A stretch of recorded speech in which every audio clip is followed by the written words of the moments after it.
are listening to the Makers in Minnesota podcast, where we talk to cool people doing cool things. And we are heading towards holiday gifting season. And if you are someone that is interested in having your product featured on Stephanie's Picks, which is on my Stephanie's Dish blog, I would love to talk with you about that. Basically, I am doing a gift guide, and it includes some social media sharing. My gift guide, it goes out to a newsletter that I have. And it's just a way for you to get your products into the hands of people that love Minnesota and are interested in talking to and learning more stories about Minnesota makers. So you can find me at shansen, Hansen, marketing@gmail.com if that's something that interests you. We are excited to be on the program today with Lost Capital Hot Sauces, Lost Capital Foods. You guys, I'm here with DJ and I'm here with Anastasia Buchetti. And you guys are a married couple and you have a 9-month-old baby. So congratulations. Thank you. Thanks. How did you start Lost Capital, and how do you work through, like, which of you has what role? I am mostly production and sales. So go out, meet customers, handle farmers markets, try to introduce our products to new retail accounts, and am responsible for the lion's share of the kitchen work as well, like fermenting products and bottling. Yeah, that's for the best. I try and stay out of the kitchen. He is very much the creative mind for that. I mostly handle the paperwork and finances, invoicing, things of that nature. And then, pretty much fill in anywhere he needs an extra set of hands whenever I can. How long have you guys been working on your business? So we started Lost Capital Foods out of our apartment in January of 2017. Originally we were working towards raising money to start a brewery where we wanted to go with a brew pub style where we did chicken wings and only a couple of taps of our beer, but we did all in-house sauces for those.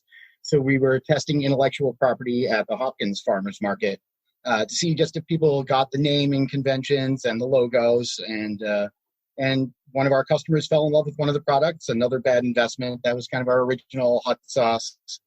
Told us about Lake Winds and about the Maker to Market program, and was just really complimentary of a clean label product, and told us about that Maker to Market competition, and kind of went from there. So, but January of 2017, we started with farmers markets, and that's when our third business partner, Nick, friend, had reached out to us with some work he was doing on our logos as well, and it kind of all came together with logo design shortly after that.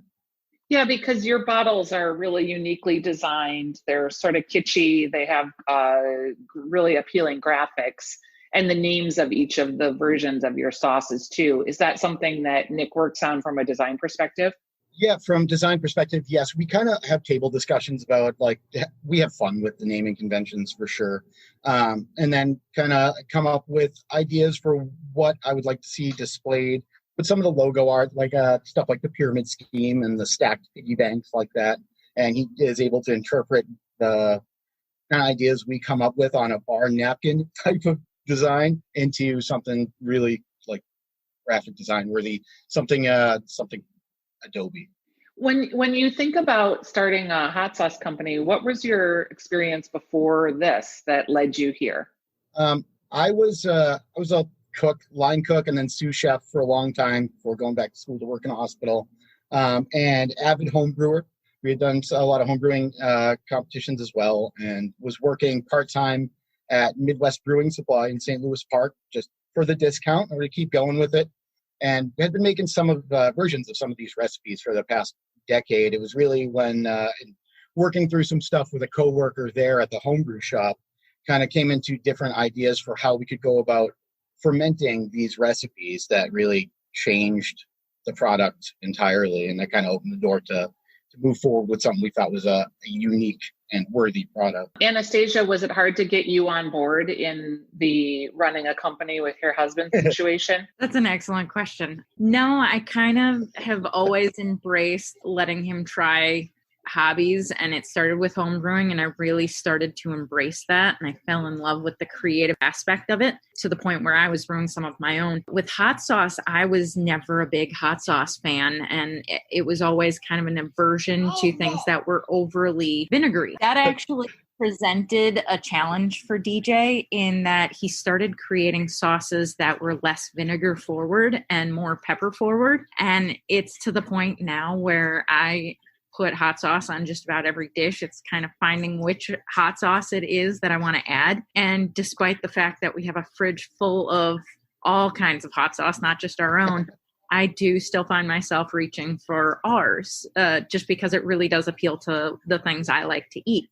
So, no, early on it started as a hobby. Had I known it was going to be like this, I may have fought it a little bit more just because it's like, wow, now we've got this whole business. But this has been a wild adventure. It's been a lot of fun coming along for the ride. It's pretty cool, DJ, that you were able to take your hobby and turn it into a business, right? I mean, how much, when you started, did you have like an initial investment, or did you stumble into it? I wouldn't say stumble. It wasn't stumble.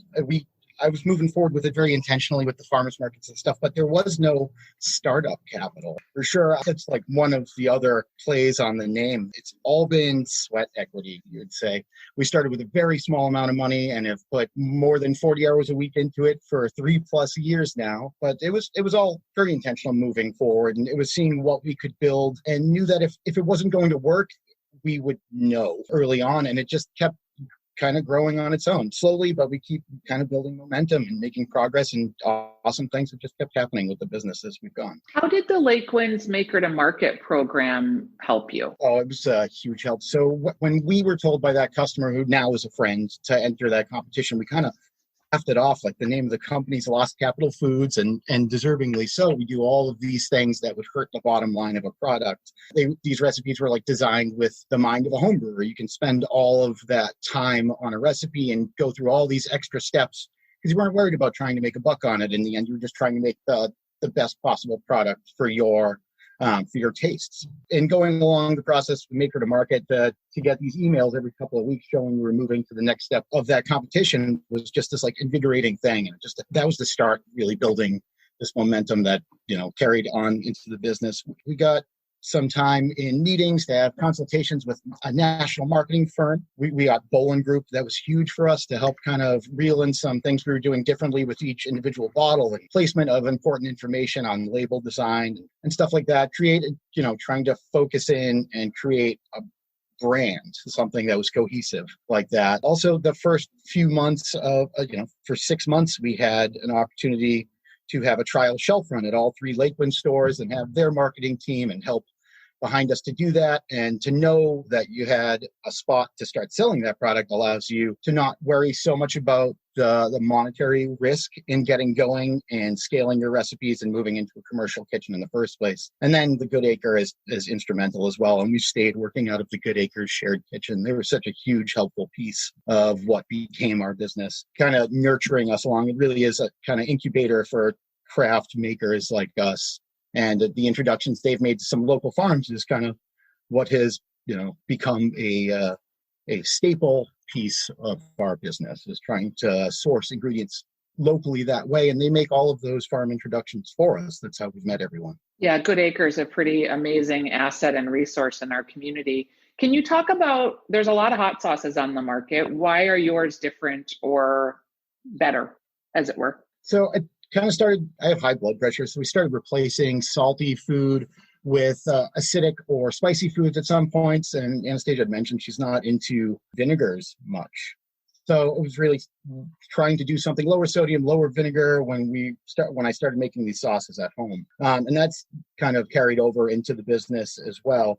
We have a very patient fermentation technique. So we salt water, like brine ferment peppers for a lot longer than your average hot sauce company would, and then keep things raw. So keep them refrigerated at the markets, but then don't have to can or jar them, don't have to boil, like pasteurize them in order to make them shelf stable. So I like the flavor of those raw fermented peppers so much more than having to cook things down. And we don't use any refined sugar. We use local honey straight from beekeepers, and use such incredibly high quality peppers in the first place, coming direct from farms like this. I think the combination of the highest quality honey we can find and the highest quality peppers, and then a sauce that overall just tastes so fresh because it can stay refrigerated and get to the customer much shorter window of time than your average hot sauce. Anything you pick up by us at a store is likely to have been bottled and made within the 2 months before you found it. That's not something that most people would expect from a hot sauce. A lot of the time you have no idea when your hot sauces were made. Yeah, and freshness, it's people talk about it, but then when you taste a product that really has been made within the last couple months, it's like, wow, this is so completely different. For you guys as a married couple, are you both working on this full time, or does one of you have a job that is providing benefits? I continue to work another job. So I work for Best Buy, and I'm in finance, which helps with coming up with some of these fun names. So yeah, I'm fortunate enough to be able to do that full time and this part time to allow DJ to really spend that time in the kitchen, creating the delicious sauce. That's a very common sort of formula for couples that are in business together, because obviously medical benefits for a family would be about $1,400 a month. And for many folks, that's not able to be put together. But it also means that you're working probably 60 hours a week between your full-time job and your part-time job. Is that challenging with having a new baby? And have you guys had to redistribute equity of how you're doing things? Redistribute, no, but it is certainly a challenge. Anastasia's putting in plenty of hours and doing everything with an infant on her hip the whole time. It's incredible to watch. Yeah, it's definitely presented a fun challenge. I was on leave and got to bring him along to the kitchen to just put labels on bottles. He seems to enjoy it, our little one, and kind of goes along for the ride. He is super good and really just relaxed about everything, which makes my life significantly easier. Other than that, I give myself a lot of grace with that, and I just find a way to make things work. Fortunately, my job is very generous in allowing me some flexibility with when I put in my 8 hours during the day. So as long as I'm getting my time and my work done there, it allows me to kind of pick things up and put things down, including the baby. So I've been very lucky with all of that. And then absolutely DJ kicks in and we just kind of, we talk a lot about who's taking what part and doing what when, and it works out. I love it. When you guys think about Goodacre and how they've introduced you to farmers, can you talk a little bit about the space there? Because I don't think a lot of makers still know about the Goodacre. Yeah, I think they probably don't. I try to talk up the Goodacre every chance I get, so I'd love to. Their Goodacre, first and foremost, is a hub for local farms and restaurants and even the local public schools in St. Paul to be able to come up with better produce and to connect this underserved community to these smaller farms with this incredible quality produce. We're very fortunate to live in an area of the country that has such incredible farms like we do here. So there's a large warehouse space that can be storage, but it's also where it's a loading dock for trucks to pull up and these farms to drop off their goods to be sorted for CSAs or for wholesale packaging that can then go off to these restaurants and to the schools.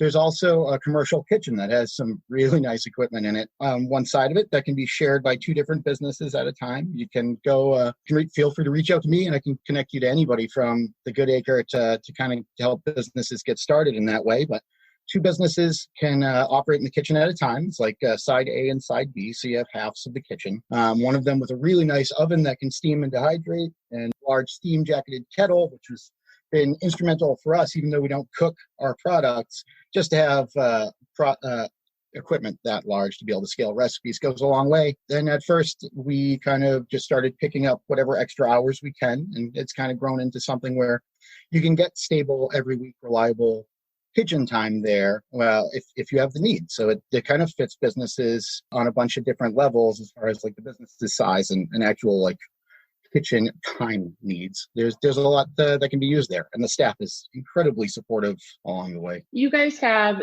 I'm looking behind you because I'm on a Zoom call and you've got 7 bottles of sauces behind you. What's your best seller? And then what's your most unique? It sounds made up, but we don't really have a best seller. They all really sell kind of equally on their own. It's different month to month. The most unique, I think, is probably the Gold Digger sauce, which you had mentioned you had gotten pretty recently. Mango habanero sounds like a pretty normal hot sauce style, and that people are used to the kind of corn syrupy, thick, overly sweet products that you see at the large chicken wing chain. This is a very different product in that it utilizes local ginger, which is a very kind of predominant flavor and very pungent flavor and very aromatic in that sauce. So it cuts a lot of the sweet that you're getting from the mango and from the local honey in that. It's a mango habanero sauce that you can really picture being whole ingredients, and that's not anything I had come across before. And local ginger, I didn't even know there was such a thing. Yeah, we had teamed up with Truth Juice in the North Loop, another fantastic company. If we like a business, we try to model ourselves after them and work with them in every capacity they'll let us. We sourced some juiced ginger, organic ginger from Truth Juice in the North Loop. We've also teamed up in some capacity with Well Rooted Teas. Rachel was a guest of yours earlier this year. She uses the pulp of this incredible ginger for one of the teas she makes, which I can't think of off the top of my head. Sorry, Rachel. But we were able to get the juice from that, so that way nothing goes to waste. She gets the pulp, we get the juice from that ginger straight from a farm that she's friends with, and it's made the product so much better since teaming up and using that higher quality ginger that way. I love how holistic you guys are in helping other businesses and other makers like yourselves. Where is the best place to find your product at Lakewinds? Are people ordering it online? Do you have holiday ideas coming up for gift packs or? Well, all of those. So we do have a functioning web store. We put a lot of time into the website and had a lot of fun with our fake bios and stuff like that, and some of the photos we have up on it. Lakewinds, all 3 Lakewinds co-ops, of course. Shorewood Liquors and Excelsior has been instrumental in getting us started. They made some of the initial networking connections for us that kind of helped us grow into what we are today. Minnesota Street Market up in St. Joseph, the Hy-Vee in Robbinsdale just picked us up. That's our first Hy-Vee. That's a big deal for us. Harmony Foods in Bemidji, Valley Natural Foods. We're tabling at an event they have going on there tomorrow, but they sell all 7 of our hot sauces and the pub mustard that we sell. So that's a spot to find all of our products. Burning Brothers Brewery in St. Paul built into the corner of their tap room what they're calling a bodega, which is hilarious. But they have a dedicated space for gluten-free foods and a full shelf of local hot sauces from not just us, but the other well-known Minnesota companies as well, which is great. And they carry everything we make. And we've recently done something custom fermented hot sauces for them. We've done that with a couple other breweries as well. So if you're a craft beer fan, there's a good chance you get to see our name popping up on menus around the state. Well, you guys are great. I really appreciate you being here today and talking about your business. We have a lot of good hot sauce in our community, so that we are able to have so many is awesome, right? Everybody thinks Minnesota nice, but we're actually Minnesota spice. Yeah, it's a tribute to the farms here, I think, too, for sure. Yeah, and the great product. I would agree with that. Thank you for being our guests on Makers in Minnesota. Before we wrap up, you've mentioned a couple of other companies that you like. Are there any other makers that you are really admire or enamored with? Yeah, so many. As far as hot sauces go, we kind of have just put together something that's awesome. And I get to talk about this. We just put together almost a hobby club. We're approaching it the way homebrewers clubs function, in that people who are brewing, or in this case, makers, can get together and try each other's products, give each other tips and share some notes. We're calling it the Great North Sauce Makers. We're going to be meeting just by Zoom meetings until it's safe to kind of move on from there. But we have recently become a business that's being looked to for advice from people looking to start salsa and hot sauce companies. Even barbecue sauce makers have started reaching out to us for advice, and kind of as a way to compile info on what their first step should be in trying to become a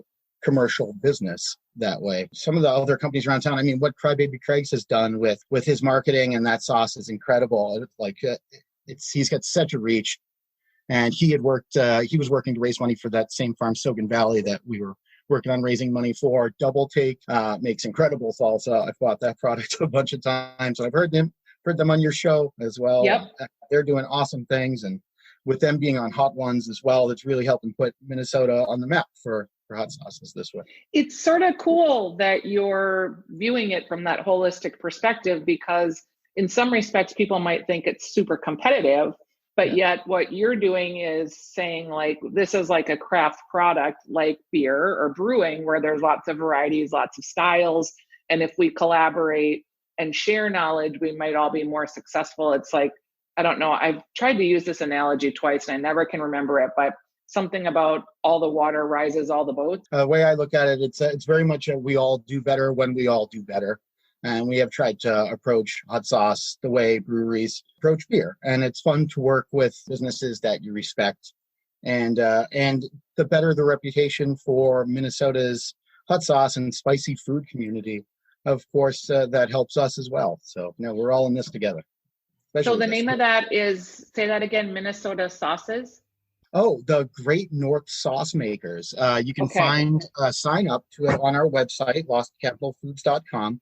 We'll share some, notes and news from each of the meetings on like an email blast that goes out, and we'll get Zoom links out to people. This is for anyone who wants to turn the hot sauce they've been making into a product that could sell on their web store or in stores, or people who are chili growers and have never made hot sauce before at all, but really want to kind of dabble in that. We want to just kind of have fun doing that and bring that whole community of people together. I was just going to say, through all of this, we've really come to know and experience the Minnesota food community with our work with Sogan Valley Farm, with our collaborations with a number of breweries, Clutch, Falling Knife. It has allowed us to be a part of this community, and it really is, everybody just prefers to collaborate. It's been very nice. Anastasia is doing obviously multitasking. She's going to juggle the baby for a second. Luca. Of course. He just wanted to chime in. You guys have been great. I really appreciate you joining me for this episode today.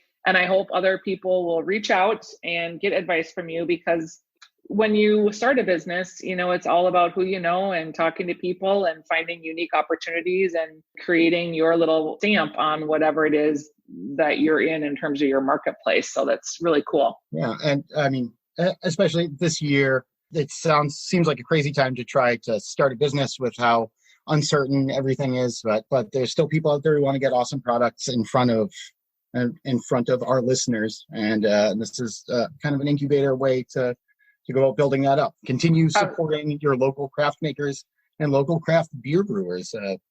The community needs it for sure. Yeah, and a lot of us are cooking more at home, so it's giving us a little more connection to some of our foods, right? Right, absolutely. We certainly have been taking full advantage of our CSAs this year. Yeah, me too. So thanks for being a guest on Makers in Minnesota. It's Lost Capital Foods, capitalfoods.com. Yes. Yeah. And if you're interested in the Great North Sauce Makers, you can reach out to DJ through his website. Awesome. Thanks, you guys. Thank you so much for having us. Absolutely. Bye, Anastasia. Bye.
Capitalfoods.com.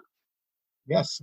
Yeah. And if you're interested in the Great North sauce makers, you can reach out to DJ through his website. Awesome. Thanks, you guys. Thank you so much for having us. Absolutely. Bye, Anastasia. Bye.